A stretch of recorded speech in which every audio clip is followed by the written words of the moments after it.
સમાચાર એટલે ઝડપ અને ઝડપ એટલે અમે.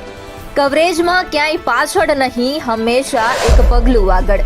દેશ દુનિયાના સમાચાર, રાજનીતિ, સમસ્યા, વ્યાપાર, રોજગાર, તમામ સમાચારો પર રહેશે અમારી નજર. ગુજરાતની દરેક ઘટના તમારા ફોનમાં સૌપ્રથમ માત્ર V18 ન્યૂઝ પર.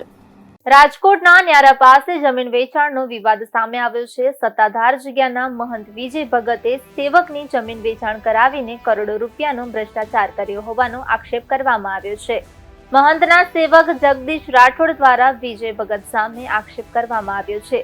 સેવકે આક્ષેપ કર્યો, મહંત અને સાધુ સમાજના ઉપપ્રમુખના કહેવા મુજબ જમીનનું 1,51 લાખ રૂપિયામાં વેચાણ કર્યું હતું. 4 મહિના વીત્યા છતાં હજી સુધી કોઈ રૂપિયા આપવામાં આવ્યા નથી. જગદીશ રાઠોડ દ્વારા પૈસા માંગવા પર મહંત વિજય ભગત દ્વારા આયોગ્ય જવાબ આપી સત્તાધાર ધામમાંથી બહાર કાઢવામાં આવ્યા હતા. હું સન છું. હવે એમાં વાસ્તવિકતા એવી હતી, અમારે 13 એકર જમીન છે. એ જમીનનું ટૂંકમાં બધું ક્લિયરિંગનું હાલતું હતું.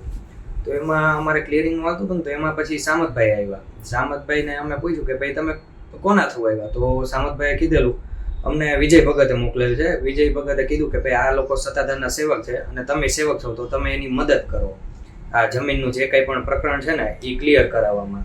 તો અમે કીધું વાંધો નહીં, વિજય ભગતે કીધેલું છે તો એમાં પછી કંઈ બીજી વાત ના હોય, એમાં બધું સારું જ હોય. એવી બધી વાત થયેલી હતી.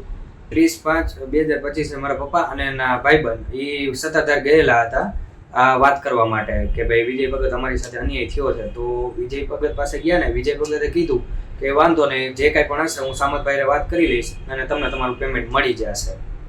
2 દિવસ પહેલા પણ અમે વિજય ભગત પાસે ગયેલા તો અમને આખો દિવસ બેસાડ્યા. પછી સાંજે આરતીનો ટાઈમ થયો 7:30. એ આરતી પછી અમને 8 વાગે વિજય ભગત મળ્યા અને ત્યારે પણ એણે અમારી સાથે સરખો વ્યવહાર ન કર્યો, ખરાબ રીતના વ્યવહાર કર્યો કે ભાઈ તમારો પ્રશ્ન છે, તમારે જોઈ લેવાનું, હું આમાં ક્યાંય છો જ નહીં. એવા ટૂંકમાં બધા તોછડા જવાબ મળેલા, સરખો વ્યવહાર થયેલો જ નથી અમારી સાથે.